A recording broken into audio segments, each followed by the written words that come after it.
আসসালামু আলাইকুম। কেমন আছেন আপনারা? আশা করি ভালো আছেন।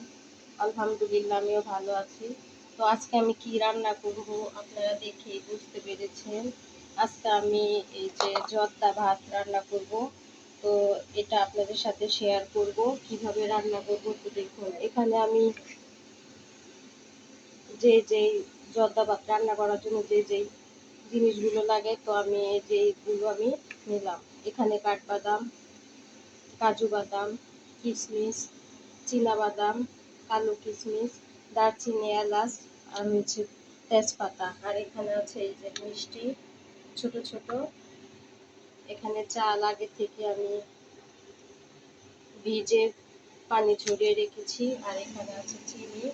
আর এই যে হচ্ছে আসল জর্দার রং। তো আজকে আমি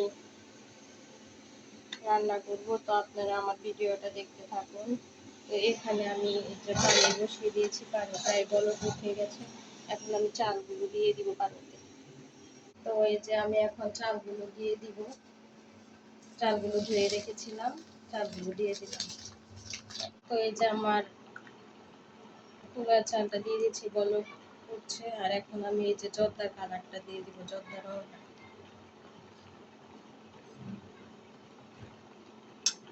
তো এই যে দেখুন জর্দার রংটা দেওয়ার সাথে সাথে কালারটা কি সুন্দর হয়ে যাচ্ছে।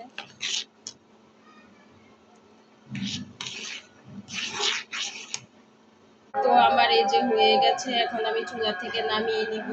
নিয়ে ঝুড়িতে ঢেলে পানি দিয়ে ঠান্ডা পানি ঢেলে দিব। তো দেখতে থাকুন। তো এই যে আমার একদম চালটা ঝরঝরা। এই যে দেখুন, চাপ দিলে এত বেশি ফুটাবেন না, তাহলে ল্যাটা হয়ে যাবে। তো আমার জর্দার জন্য যে ভাতটা করেছিলাম, সিদ্ধ করেছিলাম, এই দেখুন পোলাও চালটা কি সুন্দর। তো এখন আমি কিভাবে রান্না করব ভিডিওটা আপনারা দেখুন। এই যে আমি এখানে পাতিলা বসিয়ে দিয়েছি। এখন আমি ঘিয়ের বোতলে তেল দিব। এই যে তেল দিয়ে দিলাম। আর এই তেলের মধ্যে আমি কাজু বাদাম, যে বাদামগুলো সবগুলো ভেজে নিব। কাজু বাদাম, পাস্তা বাদাম, কিশমিশ, দারচিনি, এলাচি সবকিছু ভেজে নিব। তো এই যে আমি এক এক করে সবগুলো বাদাম দিয়ে দিব। এই যে কাঠবাদাম দিয়ে দিলাম। বাদামগুলো ভালোভাবে ভেজে নেব। কিশমিশ সবগুলো ভালোভাবে ভেজে নেব।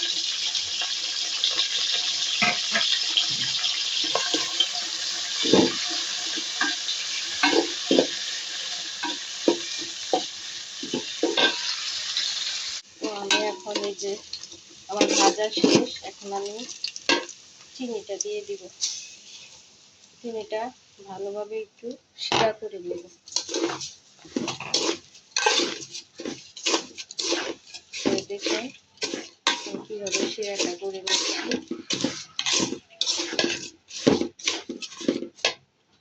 তো এই যে আমার চিনিটা ভালোভাবে গলে যাচ্ছে। এখন আমি এর মধ্যে দিয়ে দিব সিদ্ধ করা পোলাওয়ের চাল। ওগুলো আমি দিয়ে দিলাম। তো এখন আমি দিয়ে দিব।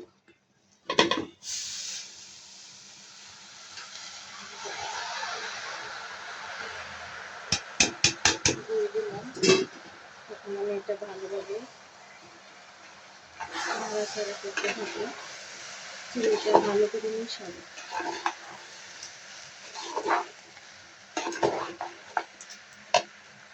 তো এখানে আমি একটু লবণ দিয়ে দিব। মিষ্টির মধ্যে একটু লবণ দিলে মিষ্টির টেস্টটা খুব ভালো হয়। তো দিয়ে দিলাম একটু লবণ। দেখুন কালারটা কি সুন্দর দেখা যাচ্ছে। তো এই যে আমার এখন আমি এর মধ্যে দিয়ে দেব একটু ঘি দিয়ে দিব। এই যে ঘিটা দিয়ে দিলাম।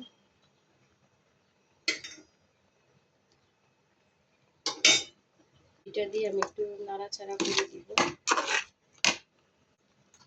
তো কেমন হয়েছে আপনারা অবশ্যই ভিডিওটা দেখে একটা লাইক, কমেন্ট, শেয়ার করে দিবেন। তো আমার এটা হয়ে গেছে, এখন আমি চুলা থেকে নামিয়ে নেব।